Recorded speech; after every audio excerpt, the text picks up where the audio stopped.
In the following video, I'll be sharing some thoughts about the benefits of and strategies for fasting, intermittent fasting, and time-restricted eating.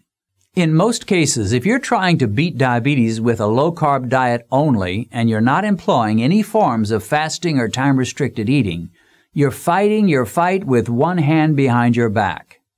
Now, fasting is tricky and could even be dangerous if you're taking insulin or diabetic meds or in other situations, so be sure and talk to your doctor and get his or her approval before beginning a fasting regimen. When we have certain illnesses or injuries, we often must endure various inconveniences which we don't particularly like, but we know they're an important part of us getting better. People who break their legs must wear a cast for a season. It's bulky, it makes their legs itchy, it interferes with mobility, and it doesn't even look very cool. But they put up with the cast because the doctor has convinced them that it's necessary for their leg to heal properly. People with cancer often must endure a grueling season of chemotherapy, which weakens them and causes their hair to fall out. It's not fun, but hardly anyone refuses this treatment since it's common knowledge that it can kill cancer cells efficiently and could possibly result in adding years or decades to their lives. The point here is that when you know you have a serious health problem, you're given the motivation to do things or sacrifice things or endure unpleasant situations that in ordinary times you would never have agreed to do. And this applies to the use of fasting to help bring about a healing of diabetes. When you've just returned home from the doctor's office, having been told that you have a severe case of diabetes, you probably have the attitude, "What can I do to fix this?" And chances are you're willing to do things you would never have been willing to do when you thought that all was well. Going without food is not something most of us would ever choose to do under normal circumstances. Going without food for 4 or 5 hours is about the most we ever want to do. But research has been done which indicates that one of the best things you can do to get your runaway blood sugar under control and your A1C back down into the normal range is to fast, to go for various periods of time without taking food into your mouth. Dr. Jason Fung has been the leading voice for fasting as a cure for metabolic syndrome for quite a few years now.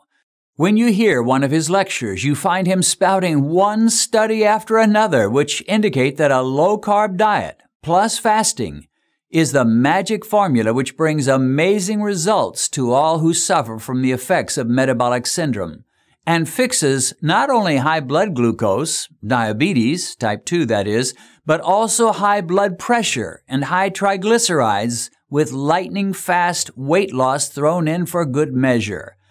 Fung writes this about fixing diabetes. At its very core, type 2 diabetes is simply too much sugar in the body. Thus, reversal depends on two things. 1, stop putting sugar in, and 2, burn remaining sugar off. A low-carbohydrate, healthy fat diet reduces the incoming glucose load but does little to burn it off. Intermittent fasting, though, can help simultaneously with both facets of diabetes reversal. Quite simply, it is the most powerful natural therapy available for type 2 diabetes. Time-restricted eating is the simplest form of intermittent fasting, but I don't really like to use that term because it's too scary for a lot of people, and the truth is, you're not really fasting. You're simply limiting the hours of the day in which you will allow yourself to eat. But in this video, I want to talk to you about real fasting, which means going a day or 2 or 3 without eating.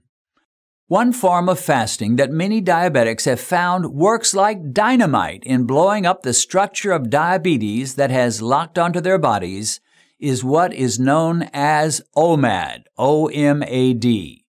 These 4 letters stand for 1 meal a day. In severe cases of diabetes, many have chosen to eat that way indefinitely, and so for months they will limit themselves to 1 meal a day. I think one of the best examples of creatively crafting an OMAD diet that I've heard was from the young Indian man named Mohit that I interviewed a while back. He schedules 1 hour each day to eat. He'll start out at the top of the hour by eating some nuts and drinking some tea. Then toward the end of the hour, he has his big meal, which might include salad, some fish, and an egg or two. So he sort of squeezes in a low-carb snack and a fairly large meal in his 1-hour eating window. And after that, he's done eating until his 1 hour comes around the next day.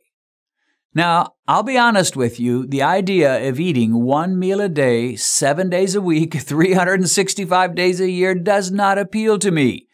And I found that I don't need to do this to have a reasonably good A1C and decent fasting glucose. But I do normally practice an OMAD day once each week. And for good measure, on this one day where I eat just one meal, when I do eat that meal, it is essentially a carb-free meal, usually a slice of ham or a hamburger patty and a couple of eggs. This means that for one day out of my 7 days that come each week, I eat no carbs at all. And during the latter part of that day, my glucose is almost always in the 80s, and once in a while it even reaches as low as the upper 70s. And even though I'll eat a meal in the evening, since my meal has no carbs to it, it doesn't affect my blood sugar much at all. I usually wake up with a fasting glucose in the 80s, about what it was before I ate that meal. So for those of you that have already made it down into the 5s as your A1C, this might not be a bad practice for you. A once-a-week OMAD day, most of us can handle. I consider this day as a sort of maintenance program, sort of like changing your oil once every 3 months. And when you combine this with a 6 or 8 hour window of eating on your other days, diabetes will have a hard time, almost impossible time, clinging to you. In fact, for most of you, it will be impossible for your A1C to ever climb back again into the 6s. But if you're one of those who has just been diagnosed with really high blood sugar, this may not be enough to thoroughly defeat diabetes. You may probably need to be in that phase 1 mode where you get really radical. And for you, this may mean having at least 2 OMAD days each week, and 3 would probably be better. Or you can simply do like Mohit and make every day an OMAD day for a 3-month period, and get diabetes thoroughly whipped in a short time. People who get radical like this are usually the ones who see the hugest gap between their diagnosis A1C and their A1C 3 months later. Remember that when you're in that initial phase 1 mode, you're like the guy with the cast on or the cancer patient taking chemo. You're doing some things that are not very pleasant for a temporary season of your life in order to achieve lasting health and healing. This doesn't mean that once you get your A1C down into the 5s, you can go back to the diet you had before. You know, the one that got you into all that trouble in the first place.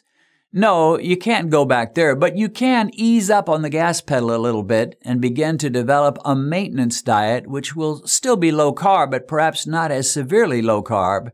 And it still may include 1 OMAD day each week, as I do, but not necessarily several OMAD days each week. Now, there is another fasting plan which gets more radical still. With OMAD, you're typically fasting about 24 hours. If you eat at 6 p.m. on Tuesday and then you don't eat again until 6 p.m. on Wednesday, you fasted for 24 hours. But in some cases, especially when you're in that critical phase 1 aspect of beating diabetes, you may want to fast longer still. One plan is the 36-hour fast. This means that you refrain from eating an entire day. So, for example, if you eat at 6 p.m. on Tuesday, you then skip eating on Wednesday altogether, and then you eat breakfast on Thursday at, say, 7 a.m. This means you fasted for around 36 hours. This is even more powerful at destroying the grip diabetes has gained over you. Or you can go further still and do a 48-hour fast, which means if you have your meal at 6 p.m. on Tuesday evening, your next meal will be at 6 p.m. on Thursday evening. Again, the longer the fast, the better the results, particularly in that phase 1 process, those critical first 3 months after you get diagnosed with diabetes. Or perhaps it might be those critical first 3 months when the light first comes on and you discover that a low-carb lifestyle with some fasting is your key to beating diabetes. Now, at this point, I need to stop and say, why? What's the point of all this fasting? What specifically does fasting do which brings about positive results for the diabetic? There are 4 basic benefits which occur when you go periods of time without eating. Number 1, when you stop taking food into your stomach, there will be no glucose spikes during that season. Now, your glucose levels may or may not drop, or they may even slightly increase, but your body will be free from the crazy spikes and crashes and will have a chance to gently heal. Number 2, even more importantly, your insulin levels will drop lower and lower during this time when you no longer put food into your body. Since consistently high insulin levels, called hyperinsulinemia, are thought to be the major reason for type 2 diabetes, low insulin levels are the way back home, the way to restore insulin sensitivity and to reduce insulin resistance. Periods of going without food are natural, healthy, and healing for the body, and they're one of the fastest, surest ways to go from an A1C in the double digits to an A1C in the 5s. Dr. Jason Fung writes, "Intermittent fasting prevents the development of insulin resistance by creating extended periods of low insulin that maintain the body's sensitivity to insulin. This is the key to reversing prediabetes and type 2 diabetes." The third reason that fasting works so effectively is that almost certainly you're going to lose weight, at least if you're obese or even slightly too heavy, which will help with your blood lipids across the board, as well as blood pressure. And fourthly, and perhaps the most important benefit of all, the liver fat and the pancreas fat, which has saturated these 2 organs and is choking them and making them severely dysfunctional, will begin to melt away. Your liver and your pancreas will awake out of their sluggishness and spring back to life. Low-carb eating is a great way from keeping your liver and pancreas from becoming more fat, but periods without food, in other words, fasting, are the best way to actually melt the fat off these important organs and give them and you a brand new life with blood glucose in the normal range. Once you achieve your A1C target, you may not need 36-hour fasts and 48-hour fasts.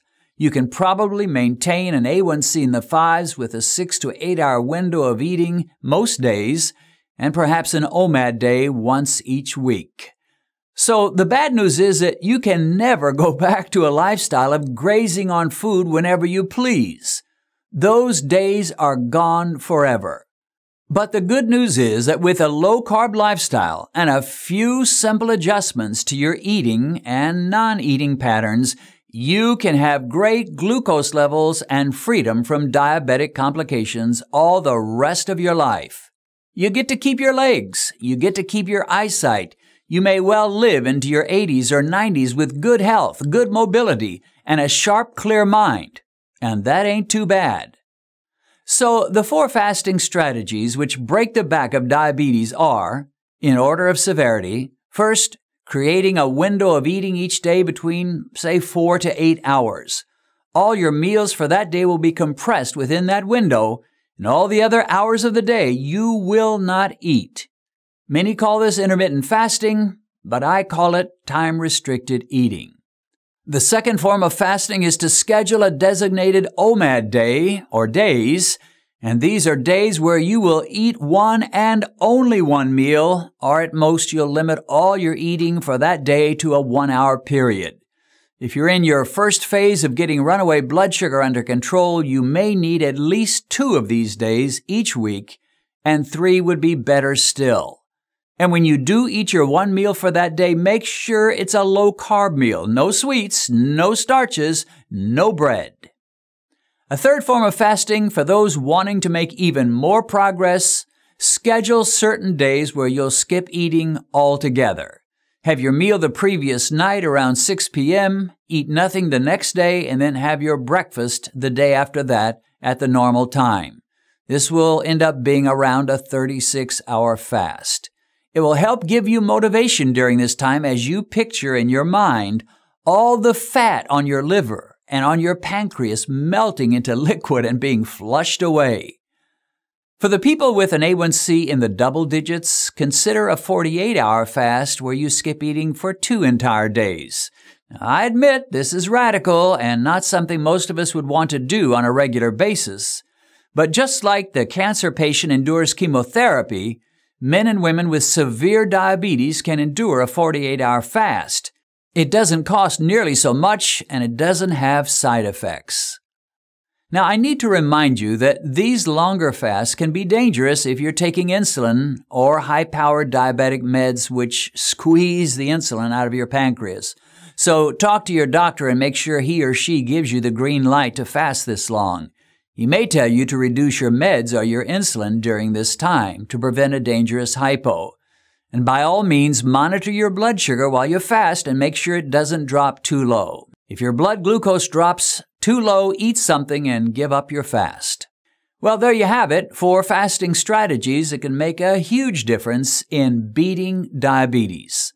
Some of you have really gotten hold of the low-carb diet, but you haven't yet embraced any kind of fasting or time-restricted eating. Imagine a boxer coming into the ring with only one glove on one hand. When he's asked where his other boxing glove is, he says, well, he only plans to punch with his right hand. So he thought putting a glove on his left hand was unnecessary.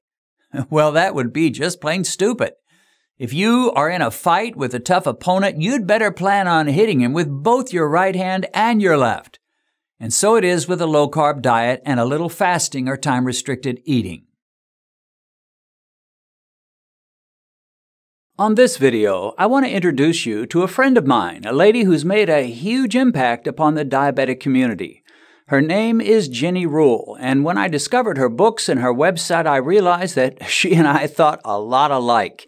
In fact, it was sort of uncanny just how much we thought alike when it comes to getting your blood sugar down into a normal range.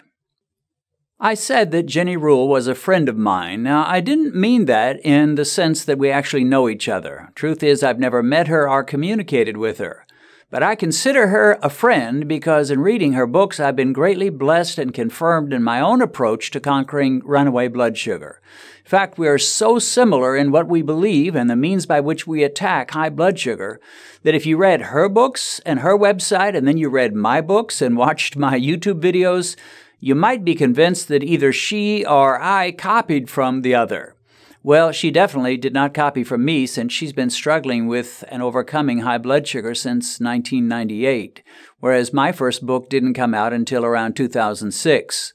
Nor did I copy from her since by the time I discovered her, I was already using pretty much the same approach that I use today to determine which foods and which meals are safe for me. But when you read her book, Blood Sugar 101, What They Don't Tell You About Diabetes, you'll recognize that we definitely think alike. Another area in which we are alike is that neither one of us is a doctor. Jenny is a former software developer and she's written several novels. She is a very sharp lady, however, and she learned early on to do lots and lots of post-meal tests with her blood sugar meter. And as she tested herself again and again, she discovered what virtually every person will discover who starts testing their blood sugar like crazy. She learned, surprise, surprise, that carbohydrates raise blood sugar.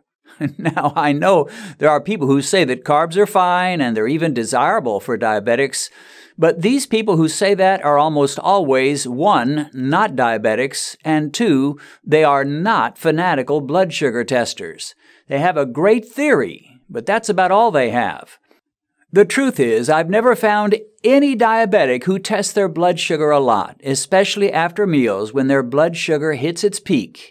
Well, I've never found anybody like that who didn't come to the same conclusion, which is that we who have diabetic tendencies need to be really, really cool about our carbohydrate consumption. You will not find Jenny Rule on YouTube. She apparently has no interest in making videos, but she has a couple of very helpful books and a huge website that can serve as a great resource for diabetics. Her website is at bloodsugar101.com, and I'll put a link to that website in the description. For today, I want to look at the information she gives on one of those web pages which has the simple title, How to Lower Your Blood Sugar. It's not a long page, and it's not that complicated, but for most diabetics, it is more powerful, more effective, and more helpful than attending some 6-hour lectures by registered dietitians. Jenny writes these words, "Over the past decade and a half, thousands of people with type 2 diabetes have dramatically lowered their blood sugar using this very simple technique. Unlike most other strategies you may have encountered, this one does not tell you what to eat. Instead, it teaches you how the meals you are currently eating affect your blood sugar and then guides you through the process of adapting those meals so that they'll be more blood sugar friendly. Try it for a week and you'll see how well it works." And then she gives 3 steps. Step 1, eat whatever you've been eating and write it all down. Eat normally, but use your blood sugar meter to test yourself at the following times. Write down what you ate and what your blood sugar results were upon waking, your fasting glucose, 1 hour after each meal, and 2 hours after each meal. Well, isn't that interesting? She's telling us to check what foods are doing to us by figuring out how high they send our blood sugar. And that's exactly what I learned to do as I began to test myself. It's not enough just to measure your blood sugar in the morning and then lay aside your meter until the next morning. You must figure out what specific foods and specific meals are doing to your blood sugar. So Jenny says, write down your meals and how high they drive your blood sugar. To which I say a great big amen. Jenny writes, people often ask where to start measuring the hour after eating. For most people, measuring from the end of the meal works well. If you take more than 45 minutes to eat your meal, measure from when you eat the course that contains the most starch and sugar. What this will tell you is when your blood sugar is at its highest after your meal and how long it takes to drop back down. Most people also will see that all starches and sugars, even the ones that nutritionists tell us are healthy, like so-called whole grains and fruits, can raise our blood sugars dramatically compared to fats and proteins. Well, isn't that interesting? She says starches and fruits can raise blood sugar dramatically. But many nutritionists tell us that these things are fine. Where in the world did she come up with such a notion? Who does she think she is? Well, she came up with that info the same way that I came up with it, by fanatically testing my blood sugar and figuring out which foods and which meals raise blood sugar and which ones do not raise it, or do not raise it very much. It would seem that she is good friends with my friend, Mike the Meter. Okay, let's go on with Step 2 of Jenny's program.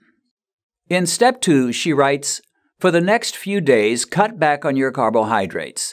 Cut back on breads, cereals, rice, beans, any wheat products, potatoes, corn, and fruit. If you're eating gluten-free foods, stop eating anything designed to replace wheat-based foods too. Get most of your carbohydrates from veggies. Test your modified meals using the same schedule above. See what impact you can make on your blood sugar by eliminating various high-carbohydrate foods. Be aware, says Jenny, that some foods, like pasta, digest slowly, so you won't see a blood sugar spike 1 hour after eating, or even at times 2. But if you test pasta at 4 or 5 hours after eating, you may see a spike. If a food seems too good to be true, test another hour or 2 later. The closer we get to non-diabetic readings, the greater chance we have of avoiding horrible complications. Here are what doctors currently believe to be non-diabetic readings. For your fasting blood sugar, it should be under 100 milligrams per deciliter. 1 hour after meals, it should be under 140 milligrams per deciliter, and 2 hours after meals, it should be under 120 milligrams per deciliter. If you can do better than this, go for it. At a minimum, the American College of Clinical Endocrinologists recommends that people with diabetes keep their blood sugars under 140 milligrams per deciliter 2 hours after eating. When you achieve normal blood sugar targets, you can start cautiously adding back carbohydrates, making sure to test after each meal. Stop adding carbs as soon as you get near your blood sugar targets. Recent studies have indicated that your after-meal numbers are those most indicative of future complications, especially heart problems. All right, let me interrupt Jenny for a bit and interject a few of my own thoughts here. One of the biggest criticisms I've had with my YouTube channel is the fact that I often test at 1 hour post-meal to find my peak. People just scream at me, "Don't you know that everybody says you must test at 2 hours, not 1 hour? 2 hours is what tells the story," they say, not 1 hour. Well, it may for some, but not for me it doesn't. 2 hours does not tell the tale at all, because in my case, I usually hit my blood sugar peak at 1 hour. If I waited 2 hours before testing, I would miss out on what a particular food or meal is doing to me. Let me give you an example. A while back, I compared two different morning cereals, Cocoa Puffs and granola. Now, with the Cocoa Puffs, I actually peaked earlier than usual. I hit 198 in 30 minutes after eating the Cocoa Puffs. At 1 hour, I was already on my way back down and was at 182. At 2 hours, my blood sugar had gone down to 131. Now, if I only tested myself at 2 hours after my meal with the Cocoa Puffs and saw a reading of 131, I might think that Cocoa Puffs aren't too bad. But it wasn't at all good for me to send my glucose soaring to 198 at 30 minutes. Now, here's the deal. When I test myself after meals, what I'm looking to find out is one thing. What is the worst damage this meal will do to me, blood sugar-wise? Just how high is it going to spike my blood sugar? Research indicates that spiking our blood sugar too high, even if it does come down in a couple of hours, is not at all good for us. Having your glucose bouncing up and down like a rubber ball is not a healthy situation. And I determined long ago that I was not going to let that happen to me. And any food or meal that bounces my blood sugar anywhere close to 200 is totally unacceptable. Some people say, well, blood sugar spikes are natural. We all have them. No, we don't all have spikes that go from 100 to 200 in 30 minutes. If your glucose goes from an 82 to a 118 in an hour, fine, you're doing great. But if it's jumping 100 points in an hour, you're not doing at all well. Now, I've told you before that my target for blood sugar spikes is a limit of 140. That's as high as I want it to go. And that is something I did get from Jenny. Until reading Jenny, I just knew the difference between high and low spikes, and I always shot for the lower spikes. But after reading her recommendations for a 140 limit, I adopted that for myself. So I have to give Jenny the credit for that. Okay, let's go on to step 3. Jenny writes, Step 3. Test, test, test. Remember, we're not in a race or a competition with anyone but ourselves. Play around with your food plan. Test, test, test. Learn what foods cause blood sugar spikes and what foods cause cravings. Learn which foods give you healthy blood sugars. No matter what anyone tells you, and let me just stop and run that by you again. No matter what anyone tells you, if a food raises your blood sugar over the targets that you're aiming for, that food should not be part of your diabetes food plan. Your blood sugar meter will tell you what the best diabetes diet is for your body. Use it and regain your health. Well, going back to my own thoughts, isn't that a novel idea? Allowing your blood sugar meter to tell you the best diabetic diet for you. Rather than adopt the theory of some celebrity doctor, just take your little $20 or $30 or $40 glucometer and allow it to tell you what is safe to eat and what is forbidden and dangerous. And the interesting thing about this is that people who do this, who allow their meters to dictate their diets, will all come down on the side of a low-carb or keto diet. Virtually every single one of them. And the beautiful thing about your meter is that he does not even have a trace of bias. He has one job, and that is to tell you what your current diet and your last meal have done to your blood sugar. There are some doctors that preach a purely vegan diet, but when you look at their personal information, you discover that they're entirely opposed to killing animals or eating meat. They think it's a crime and a terrible sin. So of course they're going to look for anything they can find and any excuse they can come up with and any obscure study they can manufacture or find that will say that meat eating is not healthy for you. But of course they feel this way because they've decided long ago that it is criminal to kill and eat animals. So surely, in their minds, it must not be healthy either. But Mike, the blood sugar meter, does not think like this. In fact, he doesn't think much at all. He just reads your blood sugar level and lets you know what it is. And when you eat a 2-pound steak, he'll tell you your blood sugar barely raised at all. But when you eat a baked potato, he'll tell you it shot up into the stratosphere. He's not biased. He has no prejudice. He has no dietary partiality. He's just who he is, Mike the meter, who tells it like it is. I hope you'll check out Jenny Rule's website, bloodsugar101.com, and consider getting her book, Blood Sugar 101. Jenny sent a copy of her book to Dr. Richard Bernstein, who is, in my mind, the premier authority on diabetes. And he sent her a note which said, "Thanks for sending me a copy of Blood Sugar 101. I enjoyed it very much and actually learned a lot of important facts. I was impressed by your ability to scour the scientific literature and document your findings. I think this book should be read by diabetics because of the valuable material that cannot be found elsewhere." Wow! Anybody who can write a book on diabetes and get Dr. Richard Bernstein to endorse it and to say that he learns some things from it isn't doing too bad. So to summarize Jenny Rule's 3-step plan for lowering blood sugar, she writes, Step 1, write down your meals and your 1 and 2 hour post-meal blood sugar levels. 2, cut back on your carbs until you get to your target level for a blood sugar peak. The meals that give you peaks at or below that target level become part of your diabetic diet. And number 3, test, test, test. Try different foods and different combinations of food. Embrace the combinations that peak under your blood sugar target and discard those combinations of foods that go over it. Modify different combinations until they peak under your target level. Now, I need to say one more thing. If you're currently having blood glucose that's running over 200 when you wake up in the morning, this isn't going to work for you at first. After all, you'll be over 200 before you start, and you surely will be over 200 an hour or two later after your meals. So if you have very, very high glucose all the time, you'll just have to see which foods and meals raise your blood sugar the highest and start eliminating them.